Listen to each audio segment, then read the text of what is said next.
Friend, हम लोग पिछले वीडियो में हाइगन्स प्रिंसिपल पढ़ा था। अब इस वीडियो में हम लोग लॉज ऑफ रिफ्लेक्शन को प्रूव करेंगे on the basis of Huygens theory पर। तो इसमें हम लोगों को एक रेड डायग्राम ड्रा करना है। सबसे पहले हम लोग एक प्लेन सरफेस ड्रा कर देते हैं। हम लोग ये अज्यूम करके चलेंगे कि ये जो प्लेन सरफेस है ये हमारे नोटबुक के परपेंडिकुलर है। हम लोग एम डैश नेम दे देंगे। ये शेडेड एरिया सिल्वर कोटेड है और ऊपर का रिफ्लेक्टेड सरफेस है। सबसे पहले हम लोग एक प्लेन वेव फ्रंट ड्रा करेंगे।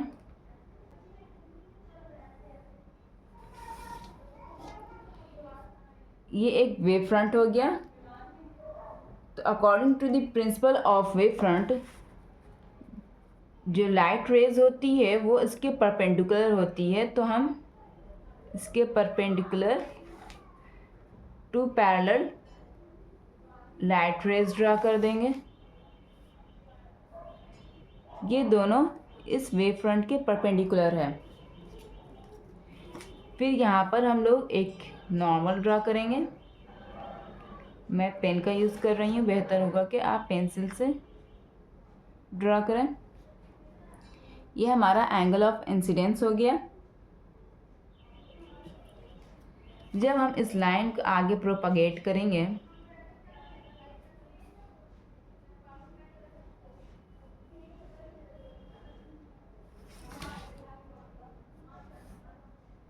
इस पॉइंट को मान लिया मैंने बी, इसे ए, ये सी, तो प्रोपागेट करेंगे तो ये यहाँ पर रीच होगा। जैसे कि हम लोग हाइगन्स थ्योरी में पढ़ा था कि वेव फ्रंट पर छोटे छोटे पॉइंट्स होते हैं, छोटे छोटे पॉइंट्स होते हैं जो सेकेंडरी डिस्टर्बेंस का काम करेंगे और इससे वेवलेट्स जनरेट्स होगा।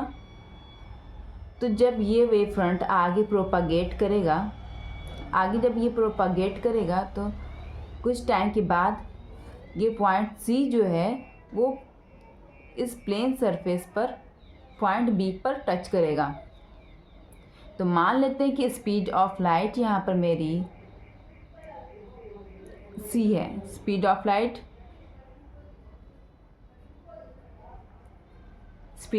सी है और टी टाइम पहले 0 था, अब ये time is equal to T second. तो ये जो हमारा डिस्टेंस कवर किया तो स्पीड इंटू टाइम यानी सी टी हो गया। तो इसी तरह से for point A at the wave front A C पर हम लोग इस पॉइंट को सेंटर मानकर, ये भी तो जब ये सी टी डिस्टेंस कवर किया तो ये पॉइंट भी सी टी डिस्टेंस कवर किया होगा। तो हम लोग ए को सेंटर मानकर और सी टी को रेडियस मानकर जब एक आर्क ड्रा करेंगे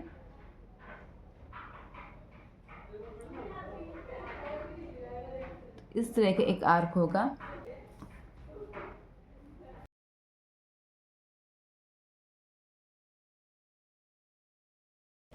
एक रिफ्लेक्टेड वेव फ्रंट ड्रा करेंगे। सपोज हमारा आर्क इस तरह से, जो इससे टच करेगा, इस बी पॉइंट से इस आर्क को टेंजेंशियल जब ड्रा करेंगे तो ये मेरा second reflected wave front generate होगा। सिमिलरली इसी तरह इसके भी परपेंडिकुलर हम लोग रिफ्लेक्टेड रेड तरह से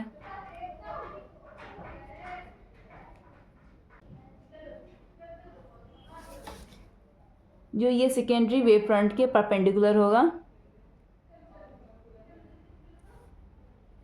रिफ्लेक्टेड रेज। यहाँ भी एक नॉर्मल ड्रा करते हैं। ये आर हो गया,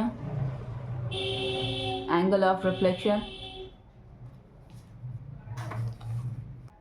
इसे ज्वाइंट कर दीजिए। ए सी कुछ नाम यहाँ पर रख देते हैं, डी, ये क्यू। अब हम लोगों को यहाँ पर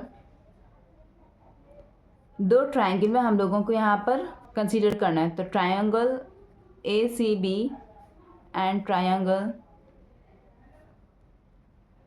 BTA। तो सबसे पहले यहाँ पर देखिए ये वेव फ्रंट इस लाइट रेज के इंसिडेंट लाइट रेज के परपेंडिकुलर है। जब यहाँ पर हम नॉर्मल ड्रा किया तो ये एंगल ऑफ इंसिडेंस हो गया, तो इससे हो जाना चाहिए आई, ये आई है तो इसे हो जाना चाहिए 90 माइनस आई। बिल्कुल इसी तरह ये नॉर्मल हमारा ये जो प्लेन सरफेस है, मिरर सरफेस, इसके परपेंडिकुलर है। तो जब ये 90 माइनस आई है तो इसको कितना होना चाहिए, तो ये पूरा हमारा हो गया आई, ये एंगल हो गया आई।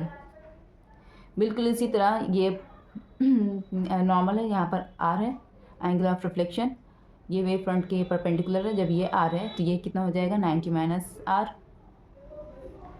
और बिल्कुल इसी तरह यहाँ पर सिमिलरली ये नॉर्मल इस प्लेन के परपेंडिकुलर है। जब ये 90 माइनस आर है तो ये एंगल मेरा आर हो गया। ये भी मेरा 90 हो गया, ये भी मेरा 90 राइट एंगल हो गया। तो एंगल ACB और angle triangle ACB and triangle BTA को हम लोग कॉन्ग्रुएंट बनाएंगे। तो यहाँ पर हम लोग खोज लेते हैं कि जैसे कि angle C is equal to हो गया एंगल D, AB दोनों में कॉमन है, AB is equal to AB दोनों में कॉमन। ये CT डिस्टेंस कवर किया, ये C पॉइंट, तो A पॉइंट भी CT डिस्टेंस कवर किया था यहाँ पर, तो उसी को लेकर हम लोग यहाँ पे एक आर्क बनाया। तो ये जो हमारा हो जाएगा, ये रेडियस मानकर चला था ना CT को रेडियस और A सेंटर, तो ये लाइन भी हमारा CT हो गया। That means BC is equal to AD, देखना है BC is equal to AD by RHS criteria. Triangle ACB congruent हो जाएगा ट्रायंगल BTA के बाय RHS क्राइटेरिया। इसी तरह angle I is equal to angle R।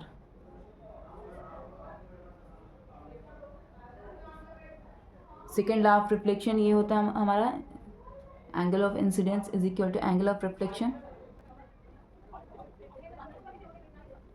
यहाँ पर हमारा AC जो है, AC मेरा यहाँ पर इंसिडेंट वेव फ्रंट था, इंसिडेंट वेव फ्रंट। BG है हमारा रिफ्लेक्टेड वेव फ्रंट।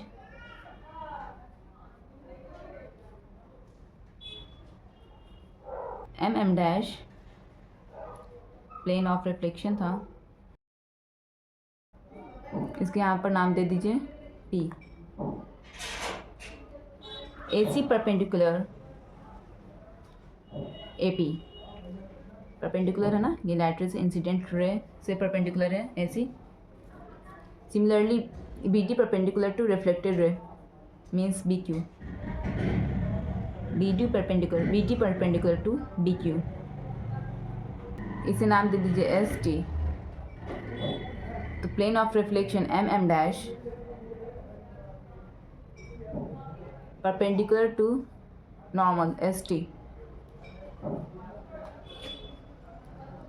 इसीलिए यहाँ पे स्टेटमेंट लिख देना है। तो इसीलिए incident ray and reflected ray and the normal, ये तीनों सेम प्लेन पर लाई करेगा।